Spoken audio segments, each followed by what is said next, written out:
Então, nosso primeiro convidado é o candidato do Partido Novo. Por favor, uma salva de palmas para João Amoedo.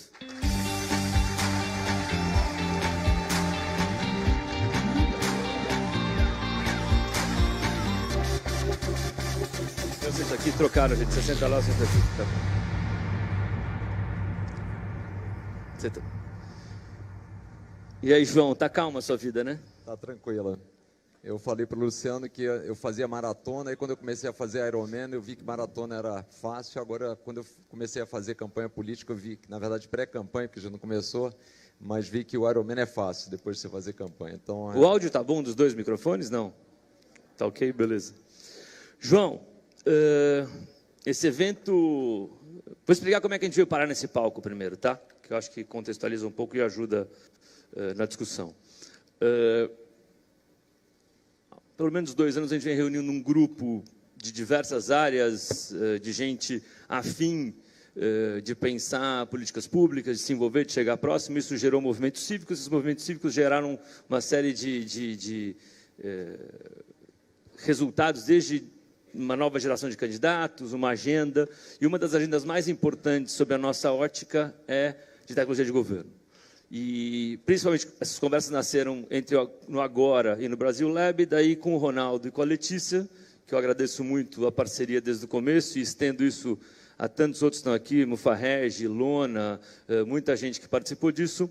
A gente falou, vamos fazer um evento para começar a tentar construir uma agenda digital para o setor público no Brasil, e nasce esse evento porque eu aprendi muito trocando ideia com o Ronaldo e com a Letícia. Eu falei, vamos compartilhar esse conhecimento e vamos curar mundo afora quais são as iniciativas que estão dando certo e que a gente poderia ouvir e que nos inspirasse de alguma forma.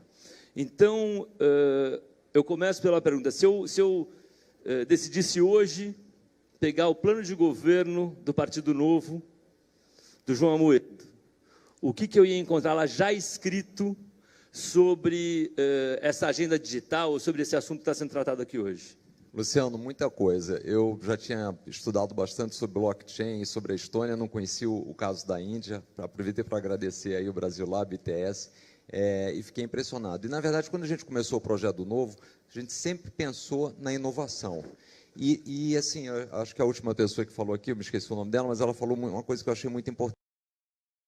A forma política que a gente tem hoje significa devolver poder para as pessoas, dar mais liberdade, dar mais autonomia e mudar esse sistema de transferência, de fazer uma transferência de fato de poder, que é o que a gente sempre quis nesse projeto. E a tecnologia é fundamental, e só com ela a gente poderá fazer essa transferência de poder com mais liberdade para o cidadão e usando todos esses mecanismos que tem hoje. O que a gente já tinha pensado sobre isso, né? E acho que eu não conhecia ainda o exemplo da Índia. Primeira coisa, a plataforma do governo tem que ser uma plataforma de prestação de serviço e uma plataforma onde as pessoas possam interagir. Para isso, a primeira coisa que você precisa fazer é conhecer o seu cliente, que é o cidadão. Então, identidade digital, acho que isso tem que ser uma primeira prioridade que a gente está colocando, realmente ter tudo junto. E é engraçado que no Brasil muitas coisas estão sendo feitas, mas na verdade, a gente tem que usar a tecnologia para mudar os processos e não digitalizar processos errados que existem. Então, muita coisa de identidade, digitalizar a identidade digital, digitalizar o título de eleitor, quando, na verdade, a gente deveria ter um documento só. Então, a primeira coisa, a gente vai ter um documento único. É interessante que, no Brasil, quem está fazendo essa centralização é o TSE, não sei porquê, né?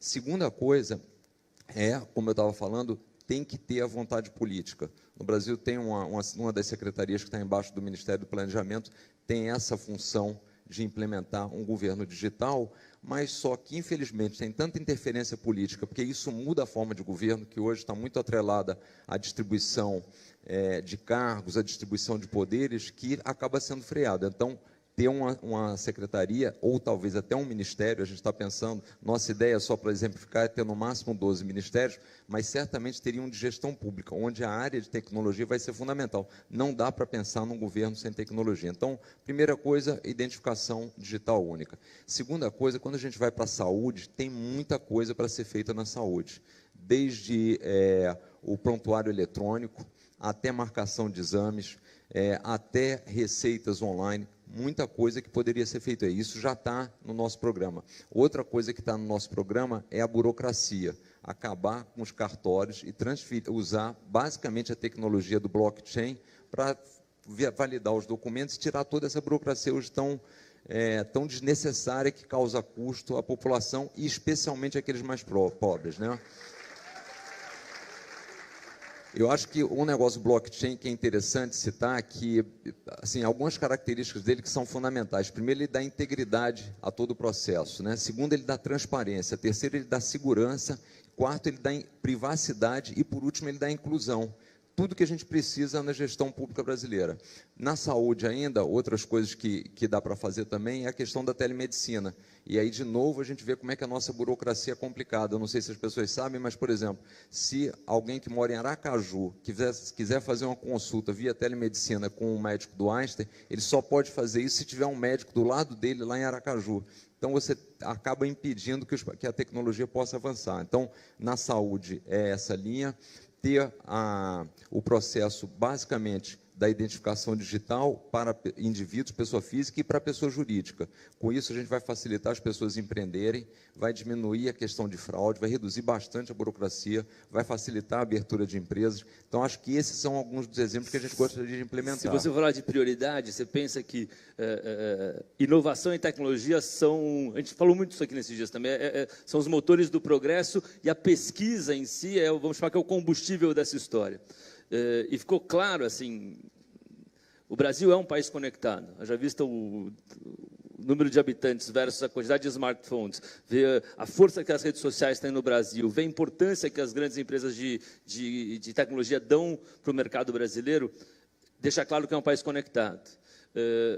A nossa angústia aqui um pouco é se o cidadão fica mais conectado, se a sociedade fica mais conectada que o governo deixa de ser governo. Então, ou deixa de governar. A minha questão que eu queria colocar para vocês, a gente pode acreditar que um governo seu seria a revolução digital que o Estado brasileiro tanto precisa e como isso seria feito? Olha, acho que esse ponto do Brasil é o seguinte, a gente é o quarto país em quantidade de usuários na internet, né? E o Brasil, no ranking do governo digital, está na posição número 51, então já mostra como é que tem um descasamento enorme. Não dá para fazer o que a gente, inclusive, se compromete a fazer, que é dar mais liberdade ao cidadão, dar mais autonomia, reduzir o tamanho da máquina pública e dar mais eficiência à gestão dos serviços, sem utilizar tecnologia. Então, tecnologia, para nós, é determinante. Então, a gente vai ter que usar isso, é fundamental, e o Brasil tem a infraestrutura já razoável para isso, dá para já muita gente, hoje no Brasil são 120 milhões de pessoas que têm o WhatsApp, por exemplo. Então, as pessoas já estão conectadas. Agora, infelizmente, não conseguem usar isso para atendimento de serviço público. Você não consegue marcar um exame, você não consegue acessar um laudo, você não tem o seu histórico de exames, você tem uma dificuldade enorme. A própria Receita Federal, eu estava pensando sobre isso, quer dizer, todas as informações estão disponíveis online. Por que a gente precisa fazer, no final de cada ano, um imposto de renda? Se todas as transações já podiam ser registradas eletronicamente, você não teria que fazer um imposto de renda, juntar recibo médico para declarar um imposto. Então, tem muita coisa para fazer. Agora, eu volto num ponto, porque eu sei que você vai entrevistar outros aí, que é fundamental, que é o seguinte, e essa mudança da tecnologia não significa só uma melhoria de vida de todo cidadão brasileiro, significa uma mudança de poder, porque a gente vai estar tirando o poder da burocracia, a gente vai estar tirando o poder de quem está na política e colocando o poder de volta para o cidadão. A pergunta que a gente tem que fazer exatamente é o seguinte, as pessoas estão dispostas a perder esse poder, quem está no governo? Porque isso é o pressuposto para que, de fato, a gente possa implementar as ferramentas tecnológicas, porque terá esse resultado como consequência. Eu acho que você colocou isso, acho que como teremos outros candidatos aqui também, tem algumas opiniões que eu acho que talvez sejam diferentes, e por isso eu quero colocar a pergunta. Você pega o caso da Estônia, por exemplo, é um processo de mais de 15 anos que isso vem acontecendo, com um presidente da República que tinha um background de programação e gostava desse assunto e implementou nas escolas, foi criando uma geração conectada, vamos dizer assim, mas o sistema da Estônia, que hoje é open source para quem quiser no mundo, ele nasce de uma necessidade do sistema bancário. O sistema bancário pede ao governo para conseguir entender quem é o cliente, vamos dizer assim, e até hoje ele foi desenvolvido a quatro mãos com a iniciativa privada, e até hoje ele é assim. E vários casos na Índia, por exemplo, os dados é um ativo do governo, mas ele é gerenciado pela iniciativa privada em sociedade. Então, eu queria saber qual é a tua posição em relação a isso, como é que você... Porque é um trabalho de Hércules que vai ser tudo isso. Então, como é que é a tua opinião e visão em relação a parcerias público-privadas, vamos chamar assim, nessa área de tecnologia especificamente? Eu acho que a gente pode fazer. Aí tem um ponto importante da questão da tecnologia do blockchain, é que justamente permite que você dê a privacidade, porque acho que essa é uma preocupação que as pessoas têm, né? Eu vou dar meus dados todos, vai ter uma centralização de todos os dados, quem vai ter acesso a isso? E aí, justamente, a tecnologia blockchain permite que você, como usuário, defina qual é o nível de transparência, a quem você quer dar transparência de cada um dos seus dados. Agora, a parceria é sempre boa, a parceria público-privada. Eu, particularmente, prefiro que a iniciativa privada tenha uma autonomia maior, porque ela tem os incentivos corretos para fazer as coisas certas, né? Quando a gente coloca na mão do governo, normalmente tem uma ineficiência, tem uma indicação política e o processo atrasa. Agora, o governo poderia trabalhar muito na infraestrutura e deixar, na verdade, a parte da tecnologia e a montagem de todo o resto do mecanismo, especialmente o software, na iniciativa privada. Acho que esse, para mim, seria o melhor mecanismo. Agora, ele trabalhar muito na infraestrutura. Tenho a curiosidade de estar ouvindo o último painel aqui, ouvindo a opinião do Denis, um pouco diferente da opinião do PB, por exemplo. Isso é uma discussão importante com o crescimento da tecnologia, com o advento da tecnologia cada vez mais rápido. Inteligência artificial é uma realidade para amanhã, machine learning, blockchains, etc. E, naturalmente, vai acontecer o que o PB falou, você vai ter substituição de postos de trabalho, porque não tem muito jeito, vai acontecer. A máquina vai ser... E tem duas correntes diferentes. Uma corrente que acredita que você tem que desacelerar a velocidade da tecnologia para você preparar a sociedade para que ela consiga absorver esse novo formato de trabalho, e outra diz, não, solta, como o PB falou, solta a tecnologia, deixa ela correr solta, a máquina vai substituir o homem em muitos postos de trabalho, mas vai ser mais eficiente, vai ser mais rentável, vai gerar mais recursos para você investir na sociedade, e pode criar uma série de coisas, tem várias discussões sobre isso. Qual é a tua opinião em relação à tecnologia? Que caminho seguir? Eu certamente gosto mais do último, né? A gente, tudo que puder fazer para ganhar produtividade, na verdade, isso acaba virando geração de riqueza e toda a sociedade se beneficia. Foi assim ao longo de todos os últimos anos, né, com o capitalismo, quando a gente aposentou máquina de escrever, aposentou o fax, tudo isso, houve ganhos no geral para a sociedade. Eu acredito que a gente consegue sempre se reinventar, e quando você tem os mecanismos da tecnologia que fazem com que você possa produzir mais com menos, todo mundo ganha, não tem como ser diferente. Então, eu incentivo que a gente, de fato, possa usar o máximo de tecnologia sem essa preocupação de fazer uma coisa gradual, porque o ser humano terá capacidade de se reinventar. Vou dar um exemplo pontual. O Brasil hoje, não é julgamento de mérito se está certo ou se está errado, mas você não pode, por exemplo, substituir frentista ou cobrador de ônibus por máquinas, que no mundo inteiro é assim. Você acaba não deixando a tecnologia para você, de fato, proteger postos de trabalho, porque, enfim, é uma questão no Brasil. Como é que você vê essa questão específica, por exemplo, quando você vai para coisas pontuais do nosso dia a dia, que é um governo que, se for, é no ano que vem? É que o problema no Brasil é que normalmente a gente vê um lado da moeda só, né? Quando a gente faz isso, o que a gente está fazendo? A gente está onerando o cidadão brasileiro, que acaba tendo que pagar mais caro na passagem de ônibus, porque tem lá o cobrador, tem lá o motorista. Aquele dinheiro que ele poderia economizar, ele iria ser utilizado ou para a poupança ou para investir em alguma outra área e, consequentemente, geraria demanda e emprego numa outra oportunidade. Então, eu certamente seria favorável, de novo, o que aumentar a produtividade do Brasil, a gente tem que fazer, até porque, só para lembrar, o Brasil, até 1980, tinha uma produtividade mais ou menos igual à Coreia, a Coreia do Sul, obviamente, e nos últimos 30 anos a gente praticamente ficou com a produtividade desde 94 parada e a Coreia disparou. Então, a gente está muito atrasado nesse processo, né? E a melhor forma da gente tentar recuperar esse gap aí é usar a tecnologia, né? Algumas coisas, por exemplo, chamam a atenção. Aqui no Chile, na Argentina e no Uruguai, você leva um dia para montar uma empresa, monta no mesmo dia. No Brasil, uma média de mais de 70 dias. E aí a gente pergunta, mas por que tem 13 milhões de desempregados? Porque o sujeito não consegue empreender. Simplesmente isso, né? Bom conversar com vocês aqui, porque vira um assunto pontual, porque quem for eleito ano que vem vai ter, se tiver essa agenda como prioridade, é uma agenda para começar a partir de 1º de janeiro. Você mesmo passou por esse ponto e eu queria ouvir, assim, nos últimos governos no Brasil, a tecnologia ela ficou encaixotada ou no ministério ou nas empresas de dados, vamos dizer assim, tá? Basicamente. E o que a gente percebeu aqui nesses 2 dias, que a tecnologia, para escalar soluções para problemas crônicos que a gente tem no Brasil, ela transcende um ministério ou 2, ela está em praticamente todos. Então, como é que você imagina que é uma dinâmica de trabalho, efetivamente, para tirar, que eu vou ler o seu plano de governo para ver se tem mesmo quando sair daqui, e se não tiver, pode usar aqui que nossa agenda é open source, como é que você pretende implementar essa nova dinâmica?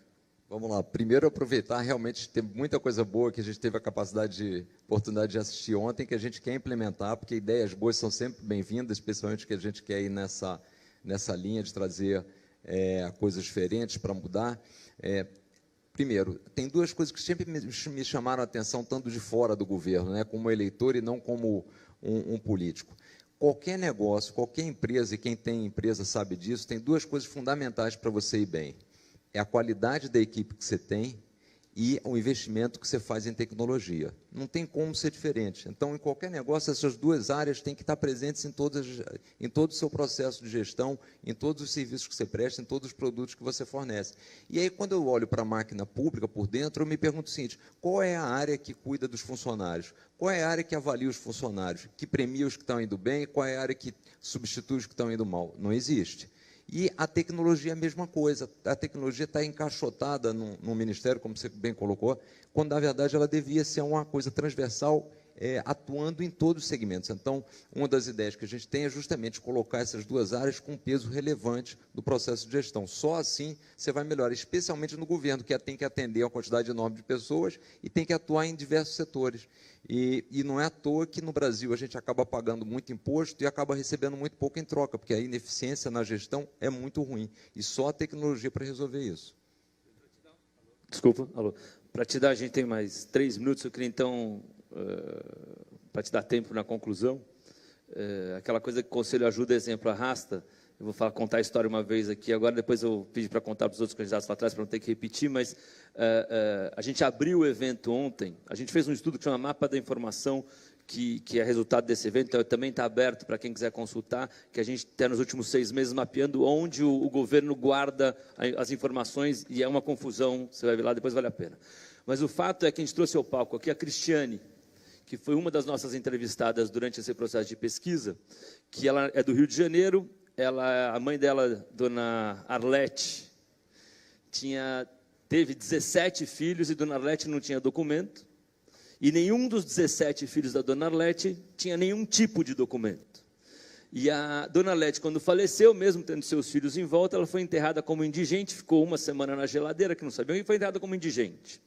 A filha começou a entender qual era, porque ela tinha 16 anos quando a mãe começou a entender a gravidade da situação de não ter documento e começou a tentar batalhar pelos seus documentos. Ela tinha 16 anos, ela tem 36, ela levou mais de 10 anos para conseguir seus documentos, só vai conseguir votar pela primeira vez agora, 20 anos depois que ela começou a tentar se mobilizar para conseguir os documentos para ser uma cidadã presente. Então, a minha pergunta é a seguinte: o que você teria para dizer para a Cristiane? Olha, que num governo diferente, a gente vai priorizar, ela vai ter que dar um documento no primeiro momento. E por que eu fiquei muito otimista? Eu não conhecia os dados da Índia, e eles conseguiram, com 1 bilhão e 200 milhões de pessoas, fazer isso para 99% da população. E com um país com a dimensão que ele tem. Então, dá para fazer aqui no Brasil também. Agora, no Brasil, a gente tem um processo muito demorado para tudo. Não é exatamente na mesma linha, mas para você registrar uma patente no Brasil, você demora mais ou menos 10 anos. No Japão, você demora 1 ano. Então, você não tem incentivo a desenvolver, a fazer um novo produto, porque tudo é muito complicado. Então, nesse caso, tem que ter, de novo, a identidade digital, que vai servir para uma série de coisas. E é interessante porque tudo que a gente puder usar na tecnologia, até por questão de transporte, na parte de medicina, de você agendar exames, de você não precisar ir lá, a gente tem que lembrar o seguinte: a vida de quem vai ser mais afetada com isso é justamente das pessoas mais pobres, que para pagarem um transporte, para perderem um dia de trabalho, perdem muito. Então, assim, a tecnologia fará uma diferença muito grande exatamente na vida daqueles que estão mais precisando hoje no Brasil. Então, a gente não pode deixar de usar isso, acho que é fundamental. De novo, a gente tem que cobrar isso dos nossos representantes e entender já de imediato que isso vai significar uma perda de poder. Então, é saber se a turma está disposta, de fato, a devolver poder para as pessoas, devolver liberdade, devolver a capacidade de cada um empreender, administrar a sua própria vida, o seu próprio negócio. Isso vai reduzir a burocracia, vai reduzir o peso da máquina pública e vai tirar poder de quem está no poder hoje. Então, a gente tem que fazer essa pressão como sociedade para mudar isso. Se a gente não fizer, a gente não vai conseguir fazer essa mudança. Muito obrigado, João Amoedo.